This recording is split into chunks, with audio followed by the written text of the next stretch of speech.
दोस्तों कहानी शुरू होती है और हम देखते हैं चमन चिरांडू को जिसकी जिंदगी की लगी पड़ी है। वो दिन भर ऑफिस में अपनी गींद घिसवाने के बाद जब घर आकर चैन से सोना चाहता है तो उसके बच्चे उसे उठा देते हैं क्योंकि आज बच्चों को संभालने की बारी चमन चिरांडू की है। आगे वो अपने बच्चों के पास जाता है और उनकी टट्टी साफ करके उन्हें दूध पिलाकर पूरी रात उनको लेकर तब तक बैठा रहता है जब तक वो सो नहीं जाते। फिर अगली सुबह वो थका हुआ ऑफिस पहुंचता है जहाँ उसे उसका बॉस मिलता है जो उसमें और उसके काम में हमेशा कमियां निकालता रहता है। इसके बाद वहाँ पर आती है उसकी असिस्टेंट सेक्सी सोनिया जो कि चमन चिरांडू पर फिदा थी। वहीं अपना चमन चिरांडू भी कहीं ना कहीं उसकी पिंकी बजाना चाहता था। इसके बाद हम देखते हैं डैनियल डेंगू को जो कि चमन चिरांडू के बचपन का दोस्त है। वो उसे फोन करता है और कहता है कि भाई हमें आज रात को मिलना चाहिए, काफी दिन हो गए हमने साथ में वक्त नहीं बिताया। वहीं चमन चिरांडू पहले उसे मना कर देता है और कहता है कि नहीं भाई मुझे काम है, लेकिन जब डैनियल डेंगू उसे बार बार फोर्स करता है तो वह मान जाता है। तभी डैनियल डेंगू के पास उसका बाप आता है और कहता है कि मैं दूसरी शादी करने जा रहा हूँ और मैं चाहता हूँ कि तुम भी मेरी शादी में आओ। लेकिन डैनियल डेंगू उन्हें मना कर देता है और कहता है कि आप दूसरी क्या तीसरी भी शादी कर लो तब भी मैं नहीं आऊंगा। जो सुनकर उसका बाप निराश हो जाता है और वहाँ से चला जाता है।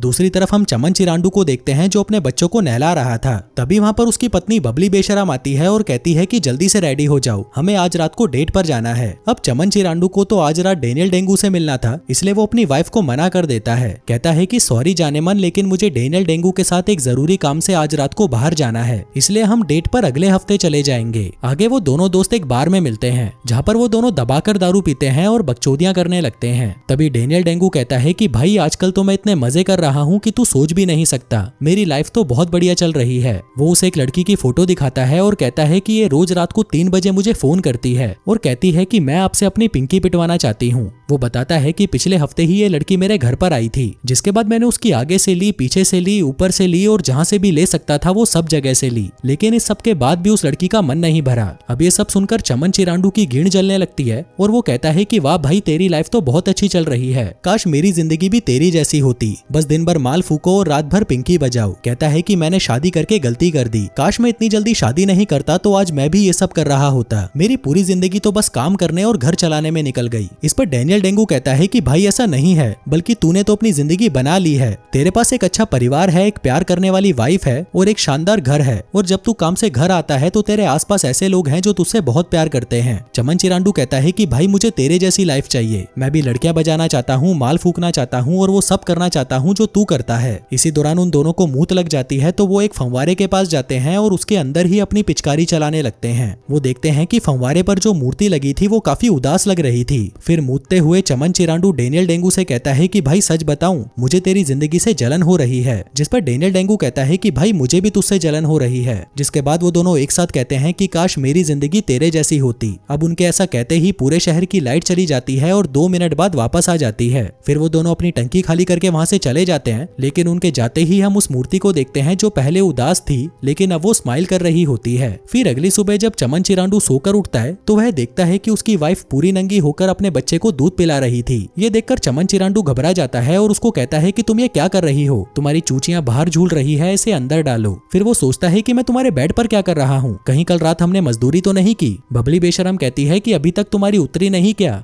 जिसके बाद चमन चिरांडू खुद को ही पुकारने लगता है, लेकिन जब वो शीशे में अपने आप को देखता है तो उसकी फटकर 464 हो जाती है क्योंकि वो डैनियल डेंगू था और उसकी आत्मा चमन चिरांडू के शरीर में आ चुकी थी। वहीं दूसरी तरफ हम देखते हैं चमन चिरांडू को जिसकी आत्मा डैनियल डेंगू के शरीर में आ चुकी थी। वो सोकर उठता है और देखता है कि मैं डैनियल डेंगू के घर पर कैसे आ गया। तभी उसके दरवाजे पर नॉक होता है और वो जैसे ही दरवाजा खोलता है तभी उसकी भी फटकर 464 हो जाती है क्योंकि उसके सामने वो ही खड़ा था। चमन चिरांडू कहता है कि ये सब क्या बकचोदी है। फिर वो डैनियल डेंगू को छूकर देखता है तो उसे पता चलता है कि उसकी आत्मा डैनियल डेंगू के शरीर में आ चुकी है और डैनियल डेंगू की आत्मा उसके शरीर में आ गई है। अब वो दोनों आपस में लड़ने लगते हैं और एक दूसरे से कहते हैं कि ये सब तेरी वजह से हुआ है। लेकिन तभी उन्हें याद आता है कि कल रात को फुंवारे में मूतते वक्त उन दोनों ने विश मांगी थी कि काश हम दोनों की जिंदगी एक दूसरे की तरह होती, और शायद उनकी ये विश पूरी हो गई। तभी वो दोनों तुरंत कार में बैठकर उस फुंवारे की तरफ जाने लगते हैं ताकि वो वहाँ पर वापस मूतकर अपनी विश को वापस ले सकें। लेकिन वहाँ पहुँचते ही उन्हें पता चलता है कि जहाँ पर वो फंवारा लगा हुआ था गवर्नमेंट ने उस फंवारे को वहाँ से शिफ्ट कर दिया है। इसके बाद वो भागकर म्युनिसिपैलिटी ऑफिस में जाते हैं ताकि वो पता लगा सके कि उस फंवारे को वहाँ से उतारकर कहाँ पर लगाया गया है।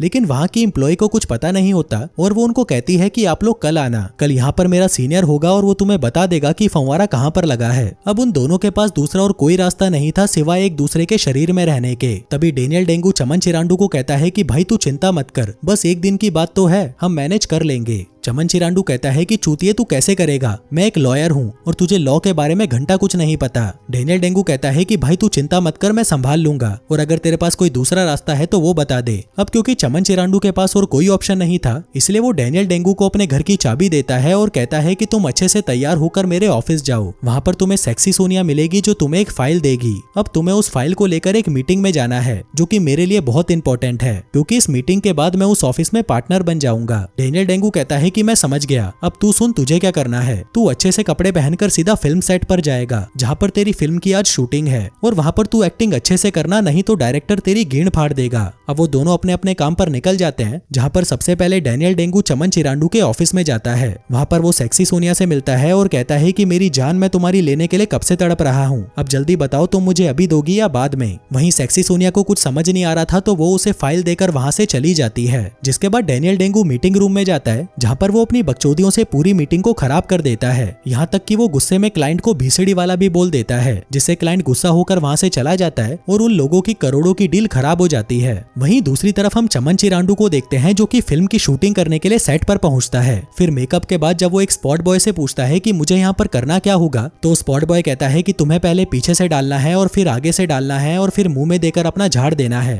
अब चमन चिरांडू को कुछ समझ नहीं आ रहा था कि ये बोल क्या रहा है, लेकिन जब उसे पता चलता है कि यहाँ पर तो मजदूरी वाली फिल्म की शूटिंग हो रही है तो उसकी फट जाती है और वो वहाँ से भाग जाता है। फिर शाम को चमन चिरांडू डेनियल डेंगू से मिलता है। वो बताता है कि भाई तेरे ऑफिस के सभी लोग चूतिया हैं और वो सब तेरे पर केस करने वाले हैं, तेरी मीटिंग भी कैंसिल हो गई और अब तेरा बॉस सड़क पर आने वाला है। अब ये सुनकर चमन चिरांडू की टट्टी निकल जाती है और वो कहता है कि हमें बबली बेशरम को सब कुछ सच बताना होगा। इसके बाद वो बबली बेशरम के पास जाते हैं, जहाँ पर चमन चिरांडू उसे कहता है कि हम दोनों के शरीर बदल चुके हैं, मतलब अब मैं चमन चिरांडू हूँ और ये डेनियल डेंगू। लेकिन उसकी इस बात पर बबली बेशरम को यकीन नहीं होता और वो उन्हें कहती है कि प्लीज अभी ये सब बकचोदी मत करो। चमन चिरांडू कहता है कि हम बकचोदी नहीं कर रहे, चलो मैं तुम्हें एक सीक्रेट बताता हूँ जो चमन चिरांडू को ही पता है। एक रात तुम नकली हथियार लेकर बाथरूम में गई थी खुद को संतुष्ट करने, लेकिन तभी तुम्हें करंट का एक झटका लगा जिससे तुम्हारे जंगल के सारे बाल जल गए और तुम्हारी पिंकी पर एक निशान बन गया। अब ये बात सुनकर बबली बेशरम हैरान हो जाती है और चमन चिरांडू से कहती है कि भीसड़ी के तेरी हिम्मत कैसे हुई डेनियल डेंगू को ये बात बताने की,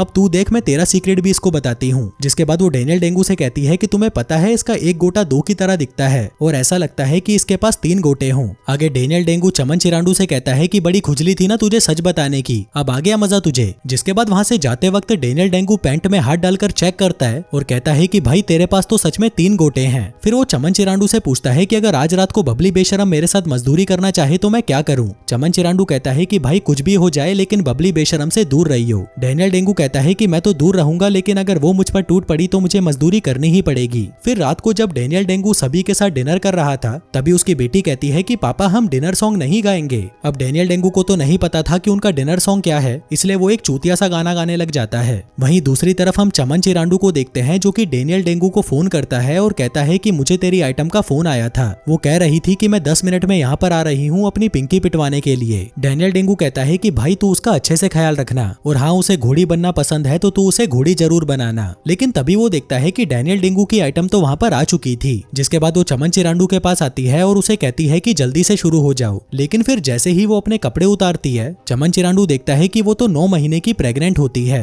अब ये देखकर चमन चिरांडू घबरा जाता है और उसकी पिंकी बजाए बिना ही उसे वहाँ से भगा देता है। वहीं दूसरी तरफ हम डेनियल डेंगू को देखते हैं जो कि सोच रहा था कि आज रात को वो बबली बेशरम की पिंकी बजाकर ही रहेगा, और तभी बबली बेशरम पूरी नंगी होकर वहाँ पर आ जाती है, जिसको देखकर डेनियल डेंगू का हथियार गर्म हो जाता है। लेकिन तभी वो देखता है कि बबली बेशरम उसके पास ना जाकर गटर में चली जाती है और उसके सामने ही टट्टी करने लगती है, जो देखकर डेनियल डेंगू का मूड खराब हो जाता है और वो बबली बेशरम से कहता है कि मेरी तरफ अपनी गींड करके मत सोना, पता नहीं कब तुम मुझ पर अपनी पिचकारी मार दो। जिसके बाद वो चुपचाप सो जाता है। फिर अगले दिन चमन चिरांडू उस फंवारे के बारे में पता करने के लिए म्युनिसिपैलिटी ऑफिस जाता है, जहाँ पर उसे वो सीनियर मिलता है जो उसे बताता है कि मैं तुम्हें उस फंवारे के बारे में बता तो दूंगा, लेकिन उससे पहले तुम्हें ये फॉर्म भरकर अप्रूवल लेना होगा। चमन चिरांडू पूछता है कि अप्रूवल आने में कितना टाइम लगेगा। जिस पर वो आदमी कहता है कि 3 दिन से 3 हफ्ते। जो सुनते ही वो घबरा जाता है और इसके बारे में बताने डेनियल डेंगू के पास जाता है, लेकिन तभी वो वहाँ पर बबली बेशरम को देखता है जो कि रो रही थी। चमन चिरांडू उसे पूछता है कि क्या हुआ, जिस पर बबली बेशरम कहती है कि मेरा पति मुझ पर बिल्कुल भी ध्यान नहीं देता और ना ही वो कभी मुझसे बात करता है, उसके लिए उसका काम ही इंपॉर्टेंट है, ऐसा लगता है कि वो मुझसे प्यार भी नहीं करता। अब उसकी ये बात सुनकर चमन चिरांडू समझ जाता है कि वो अपनी वाइफ पर ज्यादा ध्यान नहीं दे रहा, जिसकी वजह से उसकी वाइफ उससे खुश नहीं है।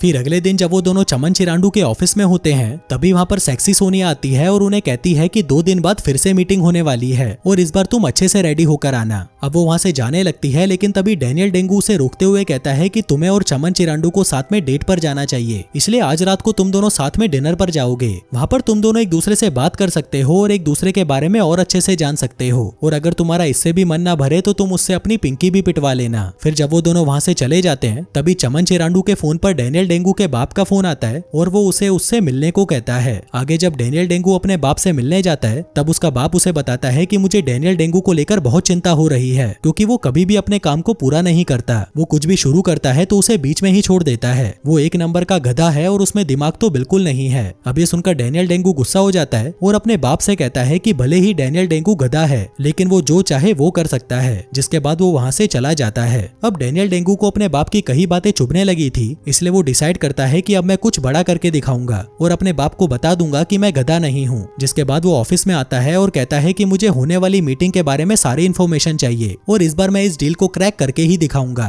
जिसके साथ ही वो एक आदर्श पति बनने की भी कोशिश करता है। वो अपने परिवार का ध्यान रखता है, खाने की सामान की शॉपिंग करता है और रात को उठकर अपने रोते हुए बच्चों को चुप करवाता है। वहीं दूसरी तरफ हम चमन चिरांडू को देखते हैं, जिसके पास करने के लिए कुछ भी नहीं था, तो वो सोचता है कि अब मैं कुछ दिन चिल करूंगा। जिसके बाद वो घूमता फिरता है, मूवीज देखता है और एंजॉय करता है और वो सभी चीजें करता है जो वो कई सालों से कर नहीं पाया था। फिर रात को वो अच्छे से तैयार होकर सेक्सी सोनिया से मिलने जाता है, जहाँ पर वो अपनी चूतियों वाली हरकतें करके उसे इम्प्रेस भी कर लेता है, जिससे उन दोनों के बीच में काफी अच्छी दोस्ती हो जाती है। फिर अगले दिन चमन चिरांडू को म्युनिसिपल ऑफिस से फोन आता है, जो उसे बताते हैं कि वो फंवारा एक मॉल में लगा हुआ है। अब ये सुनते ही वो डेनियल डेंगू के पास जाता है और उसे बताता है कि मुझे वो फंवारा मिल गया है। लेकिन डेनियल डेंगू उसे कहता है कि क्या हम 1 दिन का वेट कर सकते हैं, क्योंकि मैंने इस मीटिंग के लिए बहुत मेहनत की है और मैं ये साबित करना चाहता हूँ कि मैं गधा नहीं हूँ। अब इस पर चमन चिरांडू मान जाता है और कहता है कि जाओ और सबको दिखा दो कि तुम भी बहुत कुछ कर सकते हो। फिर अगले दिन डेनियल डेंगू की मीटिंग होती है, जहाँ पर उनके क्लाइंट उन्हें $600 मिलियन का ऑफर दे रहे थे।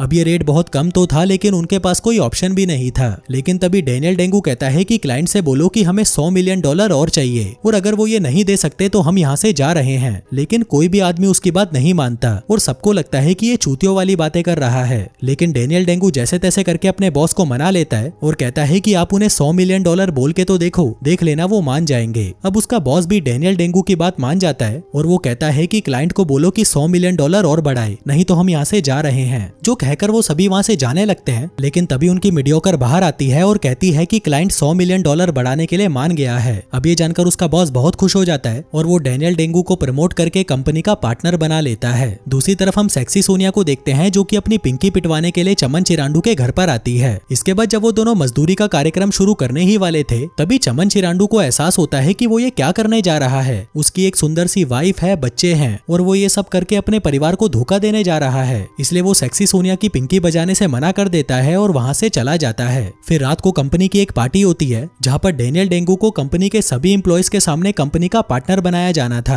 लेकिन वहाँ पर हम बबली बेशरम को देखते हैं, जो इससे बिल्कुल भी खुश नहीं थी, क्योंकि अगर वो कंपनी का पार्टनर बन गया तो वो बबली बेशरम को बिल्कुल भी टाइम नहीं दे पाएगा, जिस वजह से उनकी शादी पूरी तरह बर्बाद हो जाएगी। वहीं पार्टी में डेनियल डेंगू भी समझ गया था कि वो ये सब डिजर्व नहीं करता, क्योंकि ये सारी मेहनत तो चमन चिरांडू की थी और अब वो उसकी जिंदगी और नहीं जीना चाहता। इसलिए जब उसे सबके सामने पार्टनर चुना जाना था तो वह मना कर देता है और वहाँ से जाने लगता है। लेकिन तभी वहाँ पर चमन चिरांडू आ जाता है और कहता है कि यही सही टाइम है सब कुछ ठीक करने का। जिसके बाद वो दोनों भागते हुए उस मॉल में पहुंच जाते हैं, जहाँ पर वो फंवारा लगा हुआ था। लेकिन वहाँ पहुंचकर वो देखते हैं कि यहाँ पर तो बहुत सारे लोगों की भीड़ लगी है। अब उन दोनों को बहुत शर्म तो आ रही थी, लेकिन फिर भी वो वहाँ पर अपना सामान निकालकर मूतना शुरू कर देते हैं। पर तभी वहाँ पर सिक्योरिटी गार्ड आ जाता है और उनको कहता है कि तुम लोग ये क्या कर रहे हो। जिसके बाद वो उनको पकड़ने के लिए उनके पीछे आते हैं। लेकिन तभी वो दोनों उस मूर्ति से कहते हैं कि हमें अपनी पुरानी जिंदगी वापस चाहिए। अब उनके ये बोलते ही वहाँ की लाइट चली जाती है और उन दोनों की आत्मा वापस उनके शरीर में आ जाती है। फिर अगली सुबह जब चमन चिरांडू की आंख खुलती है तो वह देखता है कि वो वापस अपने शरीर में आ चुका है। वहीं दूसरी तरफ डेनियल डेंगू भी सोकर उठता है और वो देखता है कि वो भी अपने शरीर में वापस आ चुका है। अब ये देखकर वो बहुत खुश हो जाता है, पर तभी वहाँ पर सेक्सी सोनिया आती है जो कल रात को यहाँ पर अपना कुछ सामान भूल गई थी।